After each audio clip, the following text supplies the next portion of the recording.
지난주 이제 아이들 새학기 맞이해서 새롭게 입학한 친구들도 있고 또 새롭게 또 육지로 간 우리 대학생 친구들도 있지 않습니까? 아마 그 입학한 친구들 중에서 가장 막내가 저희 아들이 아니었겠는가라는 생각을 좀 해보게 되어져요. 한번 사진 띄워주시면 좋을 것 같은데요. 저희 아이가 보이시나요? 평대 초등학교 유치원에 입학했는데 이 사진 보면서 저는 정말 웃긴 게 뭐였냐면 이 사진 굉장히 다들 행복하고 해맑은 사진이지 않습니까?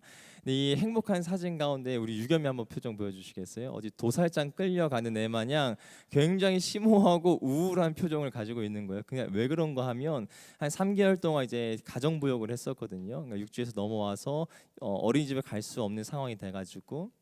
근데 가정부역하다가 이제 유치원 가니까 엄마 아빠 떨어져야 된다라는 그런 압박감과 부담감이 얼마나 컸겠어요. 그래서 애가 정말 어디 도살장 끌려가는 애 마냥 굉장히 우울한 거예요. 근데 엄마 표정 한번 보십시오.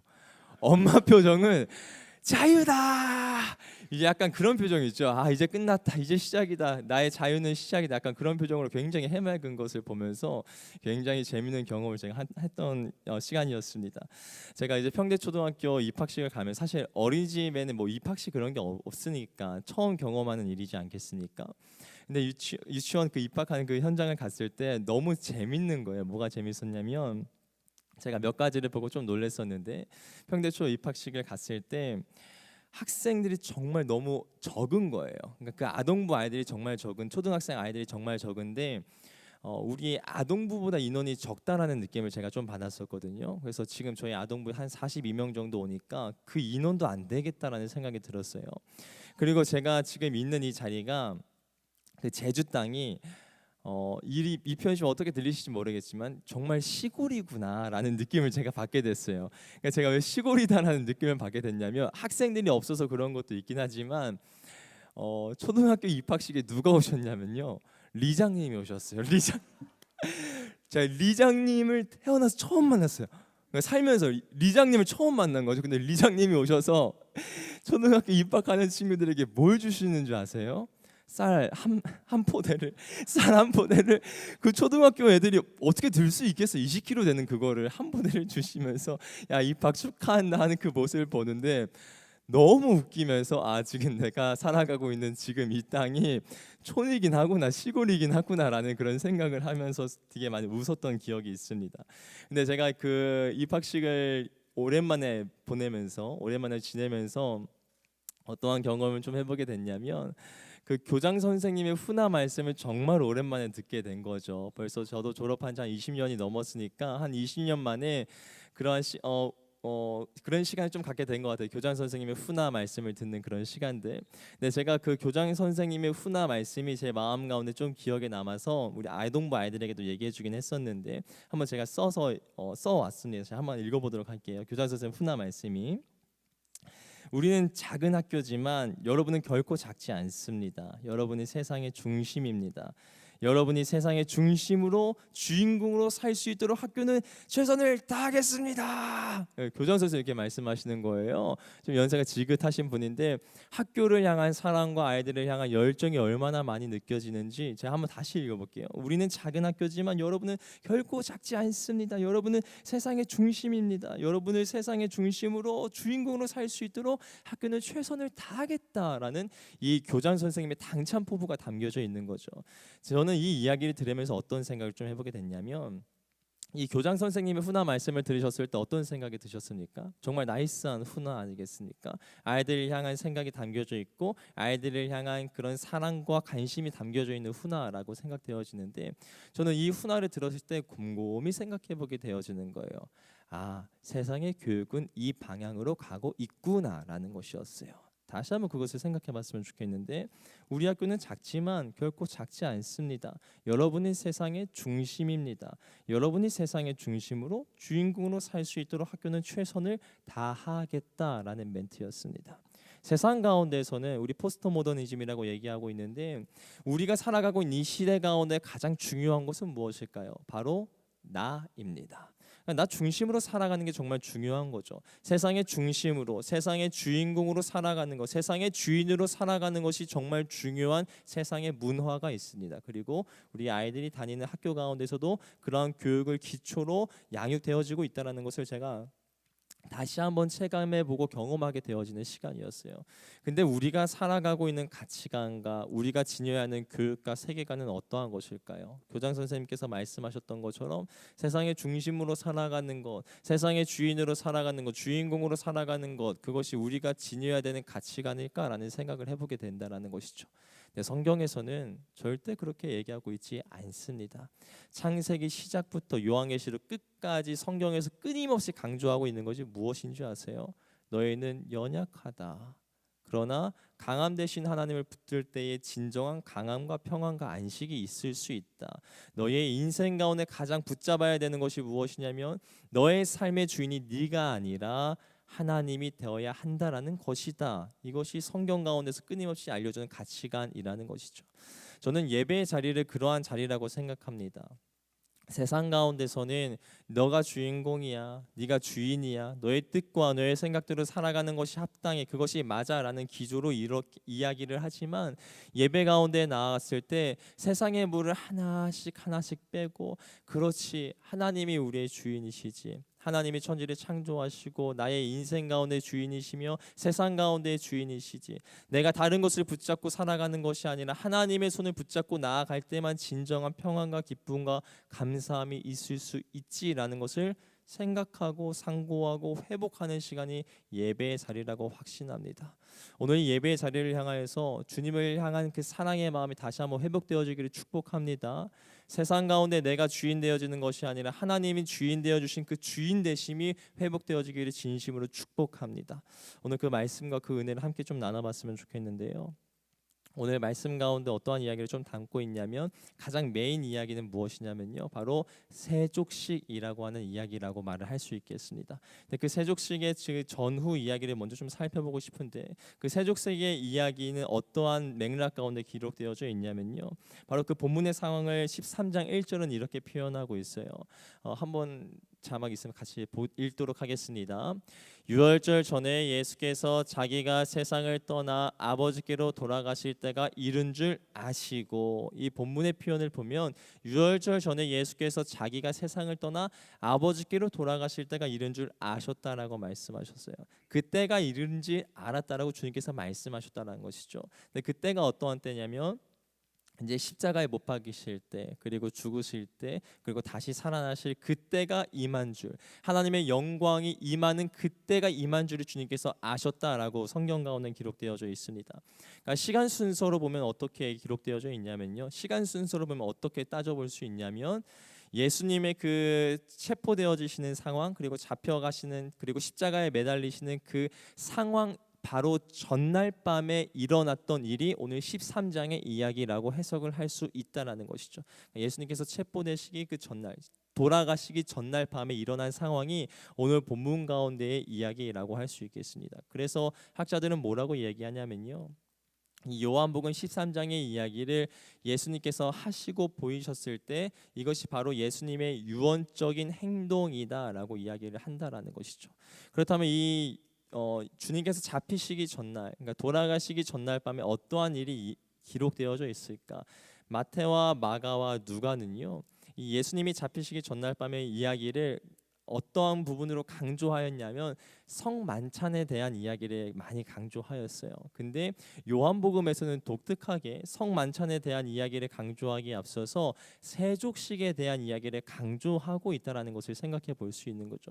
근데 곰곰이 생각해 보게 되어지는 거죠. 요한복음 가운데서 요한이 왜 세족식을 구집이 기록했을까? 그러니까 다른 복음서에는 등장하지 않는데 세족식을 왜 구집이 기록했을까? 그리고 성만찬에 대한 이야기를 먼저 하기 전에 왜 세족식에 대한 이야기를 했을까라는 것을 생각해 볼 필요가 있다라는 것입니다. 오늘 그 관점에서 말씀을 함께 살펴봤으면 좋겠는데요.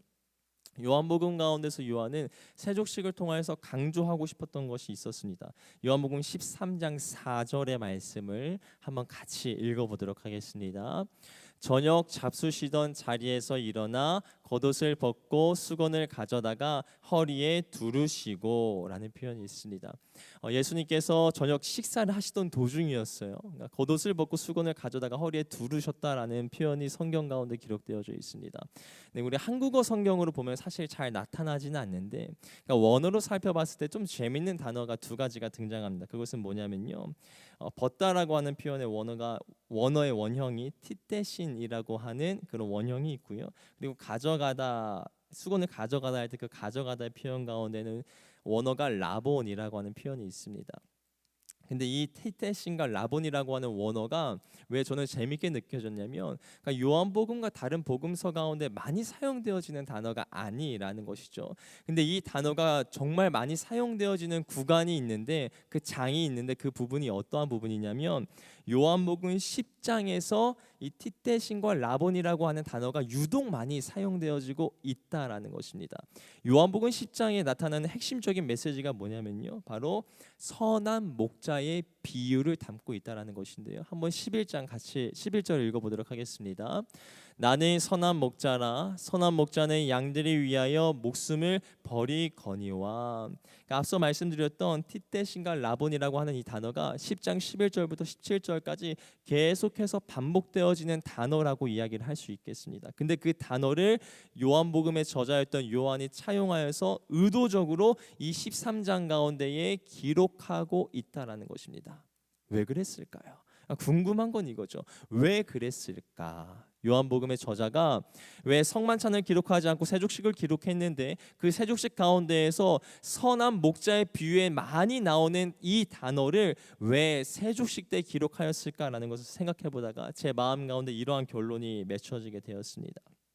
요한복음은 예수님이 선한 목자가 양을 위해서 목숨을 버리는 것처럼 끝까지 낮아지는 모습으로 우리를 사랑하신다라는 것을 세족식을 통해서 보여주고 싶었다라는 것입니다. 다시 한번 들어보십시오. 이 단어가 굳이 이 세족식 가운데에서 나타났던 이유는 무엇이냐면, 예수님이 선한 목자가 양을 위해서 목숨을 버리는 것처럼 끝까지 낮아지고 섬기는 그 모습을, 그로 인해서 우리를 사랑한다는 그 모습을 세족식을 통하여서 우리에게 보여주고 계신다라는 것입니다. 결국 이 세족식 사건은요, 단순히 예수님께서 제자들의 발을 닦아주시는 장면이 아니라는 거예요. 단순히 내가 낮아져서 겸손한 자세로 너희를 섬기겠다라는 차원의 이야기를 넘어서서 내가 죽기까지 내 목숨을 포기하면서까지 낮아져서 너를 섬기겠다, 너희를 사랑하겠다. 요한복음 13장 1절에 나오는 것처럼 끝까지 너희를 사랑하는 그 모습을 이 세족식을 통하여서 보여주겠다라고 성경은 의도적으로 그것을 기록하고 있다라는 것입니다. 근데 그 이야기, 세족식의 이야기는 단순히 예수님이 끝까지 제자들을 사랑하셨다라는 이야기를 넘어서 또 다른 하나의 이야기의 측면을 담고 있는데, 그 이야기는 무엇이냐면요, 예수님께서 발을 씻어 주실 때 누구의 발을 씻어 주셨을까요? 성경 가운데 예수님의 제자들이라는 것이죠. 근데 예수님의 제자들의 발을 예수님께서 씻어 주셨어요. 근데 그렇다면 한 인물도 그 자리 가운데 함께 있었을 거라는 생각을 해보게 됩니다. 그 인물이 누굴까요? 예수님을 팔 가롯 유다도 있었다라는 것입니다. 그러니까 예수님께서 끝까지 사랑하시는 그 섬김과 순종의 표현으로 세족식을 하시는 그 상황 가운데 누구도 있었냐면 가롯 유다도 있었다라는 거예요. 사탄의 마음에 들어와서 예수님을 팔 궁리를 하고 있는 가룟 유다도 그 상황 가운데서 예수님께서 씻어주시는 그 발, 세족식의 현장 가운데 함께 있었다라고 성경은 증언하고 있다라는 것입니다. 그렇다면 세족식은 또 어떠한 것을 우리에게 소개해주고 우리에게 또 어떠한 것을 알려주고 있는 것일까요? 저는 오늘 본문의 말씀 묵상하다가 그 교리적인 측면이 하나의 좀 문구가 떠올랐어요. 어떤 문구냐면 이 문구입니다. 예수님의 용서는 우리의 회개보다 늘 앞서 있다라는 것입니다. 아마 신학 공부해 보시고 또 어느 정도 책을 읽어보신 분들은 한 번쯤은 들어보셨을 법한 이야기인데요. 어떠한 것이냐면 이러한 맥락이에요. 우리가 회개 기도하기 때문에 하나님께서 용서해 주시나? 아니면 하나님께서 용서하시기로 작정하셨기 때문에 우리에게 회개의 영을 부어주셨나? 그러한 이야기가 있습니다. 근데 오늘 말씀을 통해서 알 수 있는 것은 어떠한 것이냐면, 주님께서는 그 가룟 유다를 용서하기로 작정하셨어요. 그리고 끝까지 사랑하시는 마음으로 그 가룟 유다의 발을 씻어 주십니다. 만약에 그 상황 가운데에서 가룟 유다가 주님 잘못했습니다, 제가 회개합니다라고 용서를 구했다면 주님 용서해 주셨을 것이에요. 다른 방법으로 십자가의 사건을 이루어 가셨을 것이라고 저는 확신합니다. 하나님께서는 의도적으로 가룟 유다를 넘어뜨려서 그를 사용하실 마음은 아마 없으셨을 거라는 생각을 해보게 되어지는 거죠. 결국에 이 이야기를 통해서 우리에게 알 수 있는 것은 무엇이냐면, 예수님의 세족식 사건을 통하여서 우리에게 두 가지를 알려주시는데, 하나는 목숨을 바쳐 섬기는 예수님의 사랑, 그리고 그의 섬김, 그리고 우리를 용서하기로 작정하신 예수님의 사랑이 이 세족식의 이야기 가운데에 기록되어져 있다라는 것입니다. 제가 오늘 이 본문의 말씀을 묵상하다가 좀 어떤 생각을 해보게 되냐면, 예수님이 정말 선한 목자가 목숨을 바쳐서 양을 구하는 것 같이 우리를 사랑하시고 우리를 섬겨주시는구나, 우리를 용서해 주시는구나, 우리를 용납하여 주시는구나 라는 묵상을 하다가 주님 너무나도 감사합니다라는 묵상이 되었어요. 근데 이렇게 말씀을 읽다 보니까 제 마음 가운데 굉장히 어려운 걸림돌이 되어지는 본문의 말씀이 있었는데, 그것은 바로 오늘 읽었던 요한복음 13장 15절의 말씀이라는 것입니다. 한번 13장 15절 말씀 같이 읽어보도록 하겠습니다. 내가 너에게 행한 것 같이 본을 보였노라. 예수님께서 뭐라고 말씀하시냐면, 내가 세족식의 그 모습을 통하여서 내가 어떠한 마음을 가지고 너희들을 어떻게 대하는지 너희들이 이제 알았지라고 말씀하시고, 내가 너에게 행한 것 같이 너희도 행하게 하려고 내가 본을 보인 거야라고 말씀하시는 거예요. 그러니까 앞에까지는 굉장히 은혜가 있어요. 하나님이 정말 죽기까지 우리를 사랑하시는구나, 그리고 우리를 용서하시고 용납하시기로 작정하셨구나라는 거기까지는 너무나도 은혜가 있어요. 왜냐하면 우리가 그 사랑과 그 은혜를 받은 자이기 때문에 그렇습니다. 근데 15절부터 굉장히 마음이 어려워지기 시작해요. 왜냐하면 주님께서 뭐라고 말씀하시냐면, 너희들이 사랑을 받았지, 너희가 용서를 받았지, 그러면 그렇게 살아라고 말씀하신다는 거예요. 저는 이 본문의 말씀이 제 마음 가운데 너무나도 어려웠어요.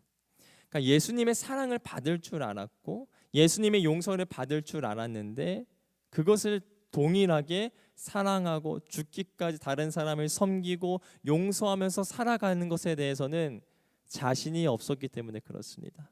그래서 제가 오늘 본문의 말씀 묵상하면서 그리고 설교를 준비하면서 도무지 딱 여기서부터 설교 준비가 안 되는 거예요. 주님 앞에 이렇게 질문했어요. 하나님, 우리가 어떻게 예수님의 그 본을 따라서 살아갑니까? 그렇게 살아가야 한다면 그에 타당한 이유를 좀 알려주십시오. 이렇게 해서 너는 그것을 따라서 살아가야 된다라는 분명하고 명확한 이유를 알려주시면 제가 그렇게 설교하겠습니다. 그리고 저도 그렇게 살아가겠습니다라고 주님 앞에 계속해서 씨름하는 시간이 있었어요. 언제부터 씨름했냐면, 이제 월요일부터 말씀 준비했으니까 월요일부터 씨름하고 하루 종일 이 말씀 붙들고 씨름하고, 화요일 날도 하루 종일 이 말씀 붙들고 씨름하고, 심지어 오늘까지 씨름했는데 오후 4시까지 여기서부터 진도가 안 나가는 거예요. 설교를 준비하는데. 근데 오후 4시가 되니까 이제 예배가 7시 반이지 않습니까? 3시간 남은 거예요. 제 마음 가운데에 아주 속된 표현으로 생명줄이 막 줄어드는 느낌이 막 제 마음 가운데 드는 거예요. 명줄이 막 닳고 있는 느낌.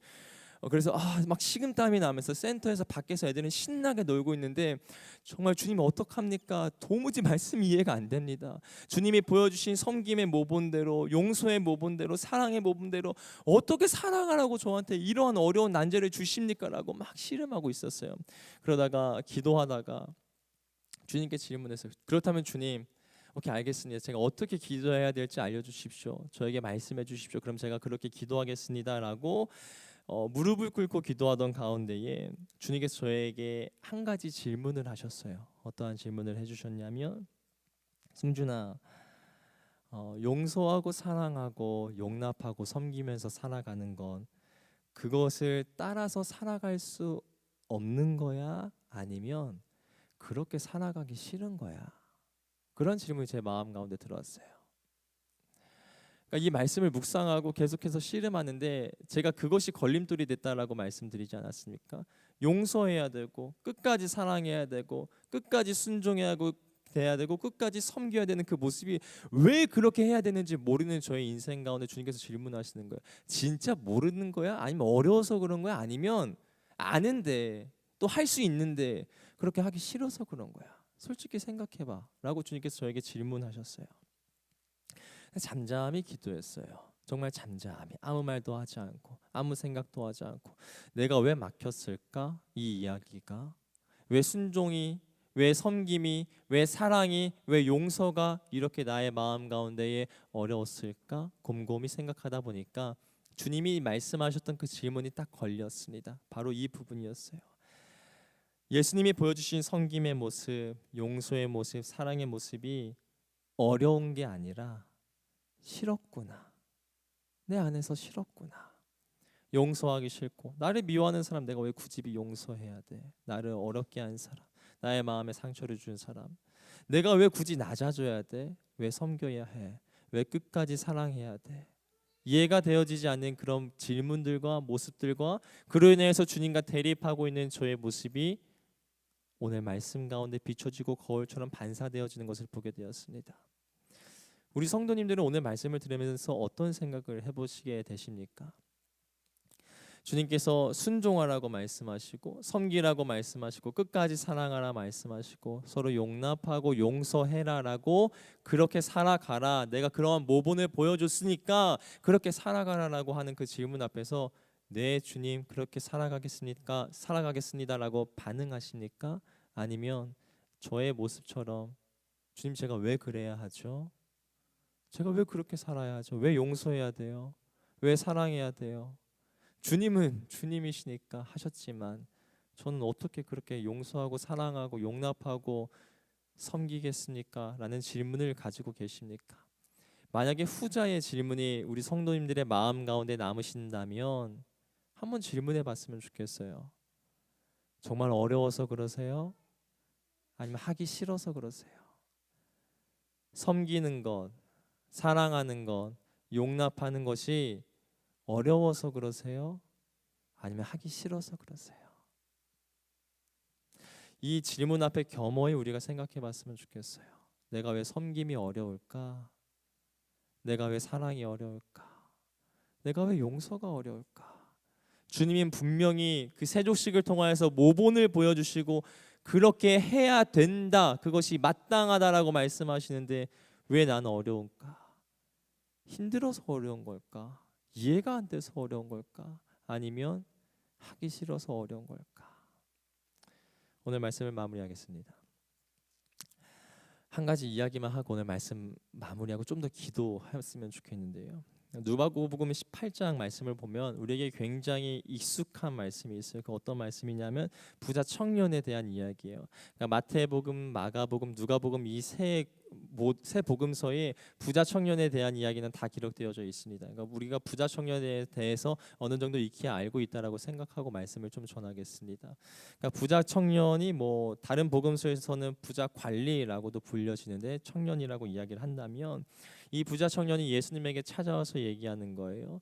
예수님, 어떻게 하면 제가 영생을 얻을 수 있겠습니까? 조금 다른 식으로 바꿔서 얘기해 보면 예수님, 제가 어떻게 하면 이 땅 가운데에서 하나님의 나라를 누리면서 살아갈 수 있겠습니까? 라고 주님께 질문했습니다. 근데 예수님께서 뭐라고 말씀하시냐면 이렇게 말씀하세요.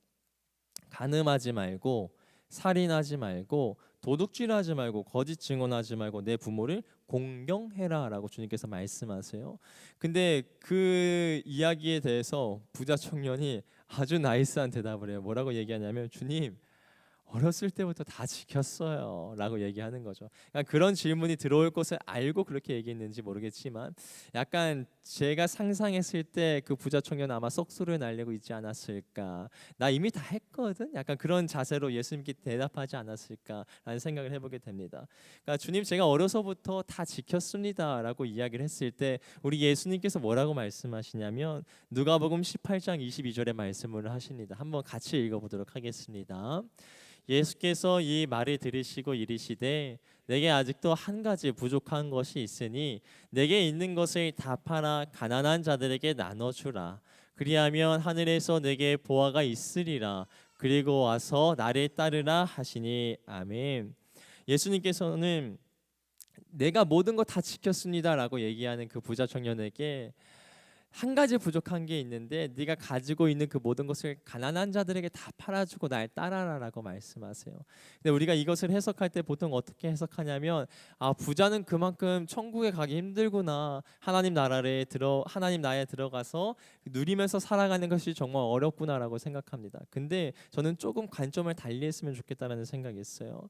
이 말씀을 잘 들어보셨으면 좋겠는데 처음에 예수님께서 부자 청년에게 뭐라고 말씀하셨냐면 간음하지 말고 살인하지 말고 도둑질하지 말고 거짓 증언하지 말고 부모를 공경하라라고 말씀하셨어요. 근데 어디서 많이 들어본 계명이라고 생각하지 않으십니까? 어떤 계명이죠? 십계명이죠. 근데 십계명 가운데에서도 이 부분은 어떠한 부분이라고 이야기를 할 수 있냐면 이웃을 사랑하라라고 하는 그 십계명의 범주에 속해져 있는 이야기라는 것이에요. 결국에 그 부자 청년이 예수님에게 주님, 제가 어떻게 하면 하나님 나라 누릴 수 있겠습니까? 라고 질문했을 때 주님이 먼저 뭐라고 말씀하시냐면 이웃을 사랑해라고 말씀하셨다라는 것이죠. 그렇다면 이웃을 사랑하라는 십계명 말고 이제 또 남은 게 무엇이 있을까요? 바로 하나님을 사랑하라라는 것이죠. 그러니까 본문 가운데 18장 22절에 예수님께서 한 가지 부족한 것이 있다. 내 모든 것을 다 팔아서 가난한 자들에게 나눠 주라라는 멘트는 단순히 네가 가진 것이 아무것도 없어야지 너의 인생 가운데 하나님의 나라가 펼쳐질 거야라고 말씀하시는 것이 아니라는 거예요. 네가 이웃을 다 사랑했어? 그러면 이제 네가 의지하고 있는 거 다 내려놓고 하나님을 더 사랑해. 그러면 너의 삶의 자리 가운데에 하나님 나라가 펼쳐질 거야라고 부자 청년에게 말씀하셨다라는 것입니다. 제가 왜 오늘 말씀 마무리하면서 이 이야기를 하게 되어졌을까요? 주님께서는 우리에게 끊임없이 질문하시고 말씀하세요. 너의 삶의 자리 가운데 하나님의 나라가 펼쳐지기를 원하니? 너의 인생 가운데에 하나님의 은혜를 누리면서 살아가기를 소망하니? 그렇다면 그 무엇보다도 나를 더 사랑해라. 세상에 지고 있는 것을 내려놓고 나를 바라보고 나를 사랑하고 나의 손을 붙잡고 살아가라. 그러면 너의 삶의 자리 가운데에 하나님의 나라는 반드시 펼쳐지게 되어질 것이다. 제가 오늘 이 말씀으로 왜 마무리하냐면요, 예수님께서 우리에게 섬김과 사랑과 용서의 본을 보여주셨어요. 그리고 그렇게 살라고 말씀하셨습니다. 근데 우리에게는 그렇게 살아갈 수 있는 힘이 사실은 없어요. 할 수 있는데 안 하는 건지 아니면 정말 어려서 못하는 것인지는 모르겠지만 우리가 사랑하는 거, 끝까지 사랑하는 거, 섬기며 살아가는 거, 용서하며 살아가는 거, 그러한 마음의 힘이 우리 가운데 없습니다. 근데 저는 이렇게 이야기를 하고 싶습니다. 섬기기 위해서, 용서하기 위해서, 사랑하기 위해서 노력하지 마세요. 노력하지 마세요. 섬기려고, 사랑하려고, 용서하려고, 용납하려고 노력하지 마십시오. 근데 한 가지 노력은 했으면 좋겠는데요. 내가 있는 그 자리 가운데에서 최선을 다해 하나님을 사랑하려고 노력하십시오. 그러면 저는 주님께서 사랑할 수 있는 힘이 없는 나에게, 용납할 수 있는 힘이 없는 나에게, 또 섬기고 싶지 않아 하는 나에게 주님을 정말 사랑하고 있는 그 사실 하나만 붙들고 있을 때 그 모든 것들을 하나 해결해 주실 것이라는 확신이 오늘 말씀을 통하여서 들게 되어졌습니다. 제가 정말 좋아하는 한 이야기가 있는데요. 뭐 이야기라고 표현하기 좀 그렇지만 저는 CCC 출신은 아니지만 제가 정말 친하게 지냈던 친구가 CCC에서 막 간사도 하고 뭐 순장도 하고 막 그런 친구가 있어요. 근데 그러다 보니까 CCC가 저에게 좀 친숙해요. 제가 원래 여름 캠프도 같이 가려고 했었는데 이제 못 가게 되긴 했었지만, 근데 제가 그 CCC 여름 캠프 유명하지 않습니까? 지금도 그러한 것이 유명한지는 모르겠지만 과거에는 정말 장난 아니었거든요. 근데 그 시간 가운데서 제가 가장 해보고 싶었던, 참여하고 싶었던 순간이 있었어요. 그게 뭔지 아세요? CCC 출신 우리 김명희 사님 아실 것 같은데 백문일답이었어요. 이거 기억하시는 분 계실 것 같아요. 김중근 목사님께서 가정의 주인은 누구십니까? 그러면 예수 그리스도. 이 세상의 주인은 누구십니까? 예수 그리스도. 우리의 인생의 답은 어디서 옵니까? 예수 그리스도. 그러니까 100개의 질문을 다 하시는데 그 모든 답이 다 예수 그리스도인 거예요. 저는 오늘의 말씀이 그 적용점이 있다라고 생각합니다. 섬길 힘이 없어요.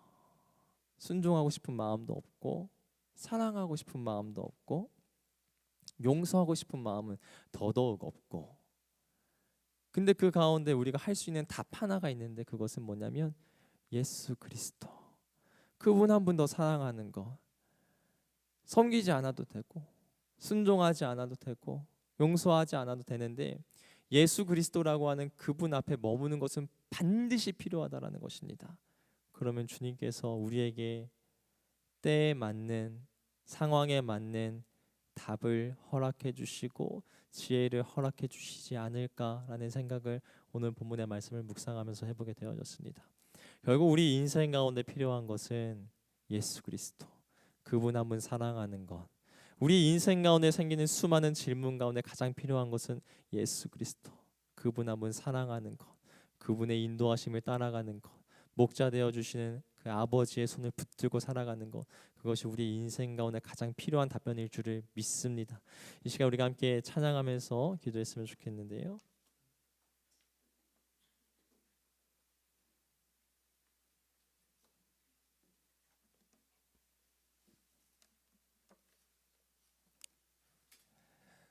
네, 예수 사랑합니다라는 이 찬양의 가사를 고백하면서 다른 어떠한 기도, 해결을 위한 기도를 하기보다 하나님, 주님 한 분 더 사랑하고 싶습니다. 수많은 인생의 질문들이 있고 또 수많은 답이 필요한 이 상황 가운데에서 할 수 없는 건지 하기 싫은 건지는 모르겠지만 주님을 구합니다.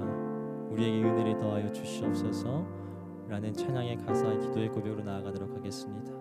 예수 사랑합니다. 예수 사랑합니다. 사랑합니다. 온 마음 다하여 오직 주님 한 분만 간절히 더 원하. 다시 한번 믿음으로 선포합니다. 예수 사랑합니다. 예수 사랑합니다.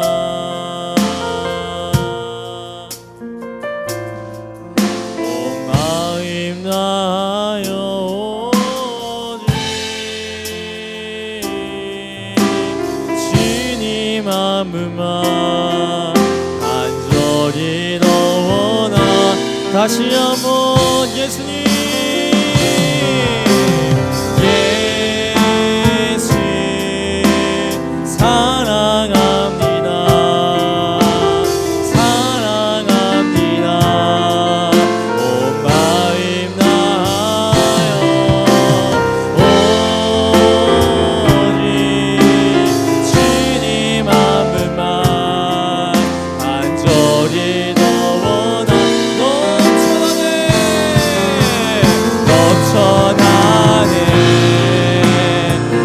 넘쳐나네 주를 향한 내 속에 갈망이 주님께로 날 이끌어 주소서.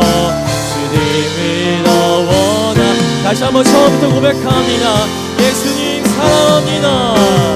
예수 사랑합니다. 사랑합니다. 온 마음 다하여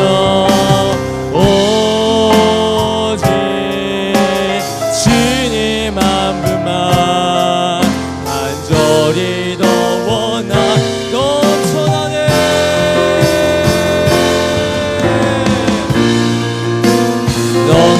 넘쳐나네.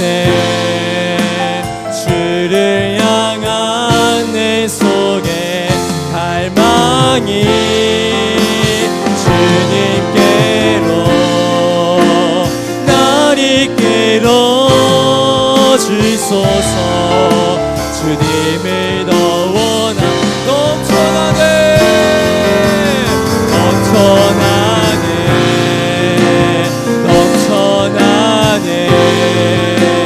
주를 향한 내 속에 갈망이 주님께로 날 이끌어 주소서. 주님을 다시 한번 넘쳐나네.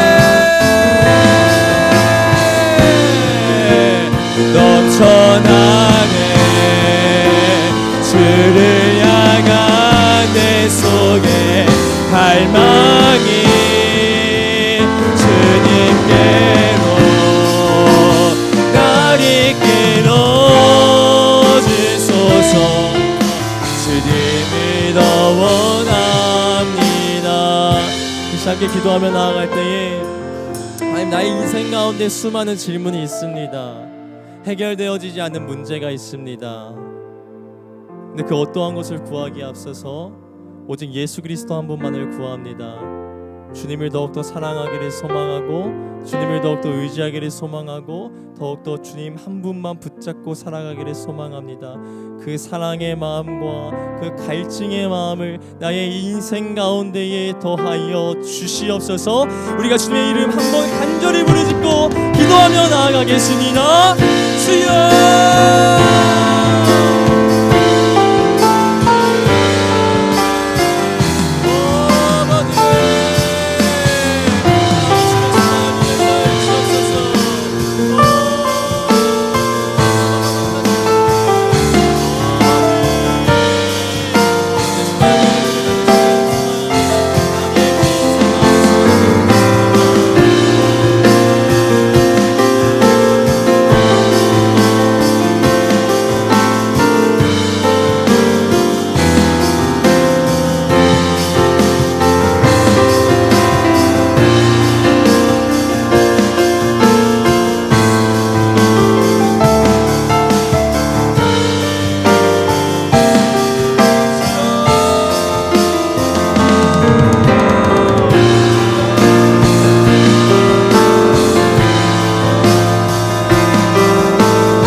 낭망하여 넘어져도 언제나 주만 찬양함이나 너지도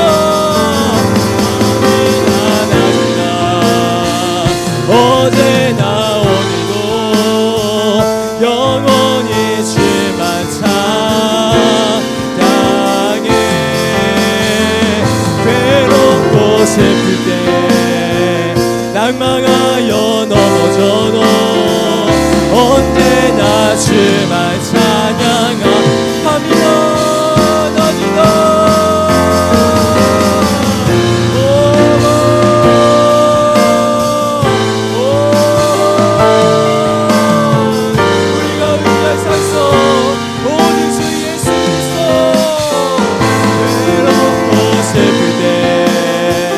낭망하여 넘어져도 언제나 주만 찬 다시 한번 갑니다.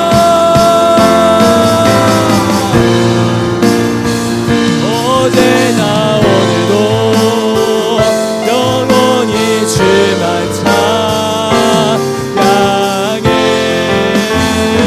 괴롭고 슬플 때 낭망하여 넘어져도 언제나 주만 찬양하겠네. 이 시간에 잠잠히 기도했으면 좋겠습니다. 하나님 앞에 질문하면서 하나님의 음성을 들으면서 주님이 주신 마음 붙들면서 기도했으면 좋겠습니다. 나의 인생 가운데 수많은 질문이 있는데 사랑할 수 있는 힘이 없는데 용서할 수 있는 마음도 섬길 수 있는 마음도 주님 어떻게 해야 됩니까? 주님 어떻게 해야 됩니까? 나에게 답을 좀 주십시오. 주님의 얼굴 구하면서 함께 기도하며 나아가도록 하겠습니다.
살아계신 아버지,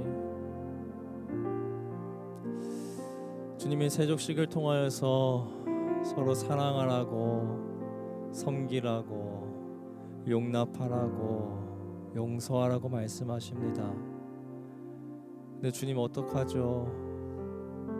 그게 너무 힘드네요.